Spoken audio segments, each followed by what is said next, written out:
Buenas noches, mi nombre es Olga María de la Rosa, estudiante de la Universidad UAPA. Nuestra facilitadora Arminia Rosario. Vamos a presentar nuestro trabajo final de teoría de la personalidad. Vamos a empezar. Principales definiciones de la personalidad. Puede definirse como la causa interna que subyacen al comportamiento individual y a la experiencia de las personas. Los psicólogos de la personalidad no están todos de acuerdo sobre cuáles son dichas causas, como la sugiere la mucha teoría que se expone en este texto. Hasta ofrece una variedad de respuestas a tres preguntas fundamentales. Primero, ¿cómo puede describirse la personalidad? La descripción de la personalidad considera la forma en que debemos caracterizar a un individuo.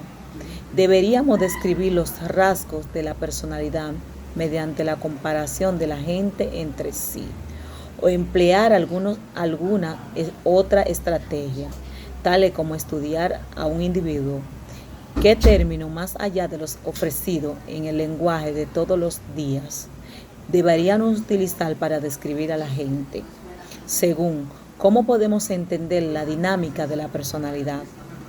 ¿Cómo se ajusta la gente a la situación de su vida? ¿Cómo es influida por la cultura y por su propio proceso cognitivos, pensamiento? Tercero, ¿en qué se puede decir acerca del desarrollo de la personalidad? Refleja la influencia de los factores biológicos o la experiencia en la niñez y después de esta. ¿Cómo cambia la personalidad a lo largo de la vida de un individuo, desde la niñez a la adultez? Algunas de las teorías ponen énfasis en una pregunta más que otra. Por ejemplo, la teoría de los rasgos pone énfasis en la descripción, mientras que la teoría psicoanalista resalta los temas del desarrollo. Sin embargo, estas tres preguntas son tan fundamentales que cada teoría la considera de alguna forma.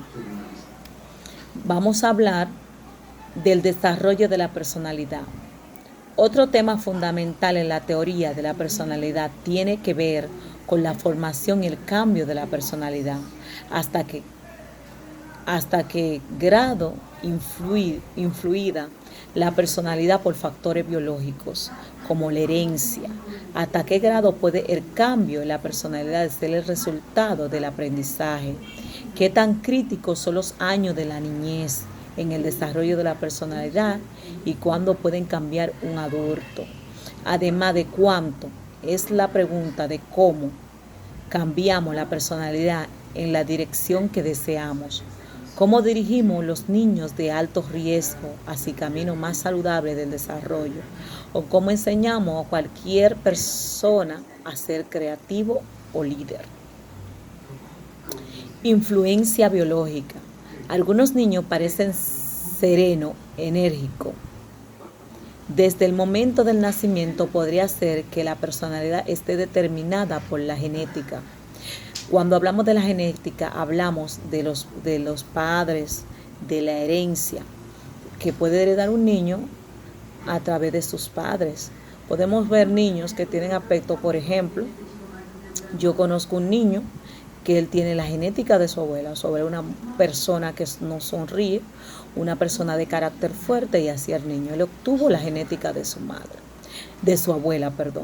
El término temperamental se refiere a los estilos consistentes del comportamiento y a las relaciones emocionales que se presentan desde la infancia, presumiblemente debido a la influencia biológicas. Por ejemplo, cuando en un hogar un niño es tratado con mucho amor, el niño vive en un ambiente sano, un ambiente que se le proyecta seguridad, así mismo ese niño va a proyectar una personalidad con confianza. Seguimos. Desde la antigua Grecia, los filósofos y los médicos creían que las predisposiciones innatas llevaban a una personalidad a ser melancólica y a otros sanguíneos.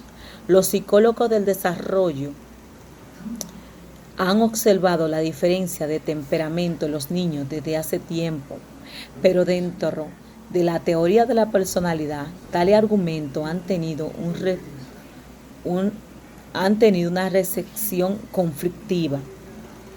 Algunas de la primera teoría moderna influidos los enfoques biosocial de McDougall y Murphy, afirmaron que la biología influye en la personalidad, y Freud y otros psicoanalistas creyeron que la biología es la razón primaria del por qué los sexos diferentes en la personalidad.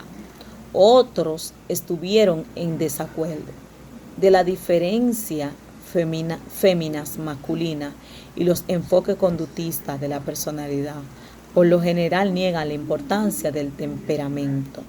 Un teórico del aprendizaje, de hecho, tan lejos como teorizar de la razón de que una persona se vuelve zurda mientras que otra sea diestra, puede no deberse completa a la herencia, sino a la operación de los factores de oportunidad, tales como direcciones que un niño tiene que seguir con tal de hacer contacto con un juguete o una cuchara, dando a entender que un niño puede hacerse zurdo, no nacer, sino que puede hacerse zurdo según a la necesidad que se ve expuesto, a la obligación que tenga que ejercer alguna función con su mano izquierda.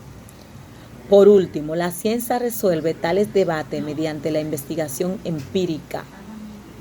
Fue uno de los primeros investigadores que estudiaron en forma sistemática el papel de la herencia como determinante de la personalidad. Podemos ver que algunos filósofos, que algunos estudiantes, que algunos de los que estudiaron la personalidad, hablaban que la personalidad iba de la mano con la herencia, con la herencia que le heredaban sus padres a los niños. Por ejemplo, hay familias que son muy sumisas, por decir. Hay familias que son familias correctas, que instruyen a los niños correctamente, familias que le inculcan hábitos a los niños, y esas son la herencia que le dejan a esos niños.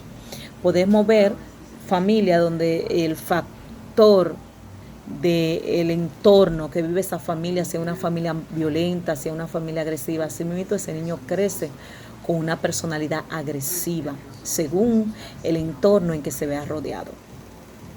Encontró que algunos aspectos de la personalidad son fuertemente influidos, mientras que otros no. Otros investigadores utilizaron métodos estadísticos avanzados, han continuado activamente el tema. La evidencia se está acumulando en gran medida a favor de que la personalidad es influida de manera significativa por la herencia. Con la exploración de la investigación en la genética y en la neurociencia, los investigadores modernos de la personalidad están avanzando más allá de la especulación de los teóricos clásicos acerca del papel de la biológica, identificando mecanismos biológicos que contribuyen a tales aspectos de la personalidad, como la tendencia a que algunas personas sean sociables y otras tímidas.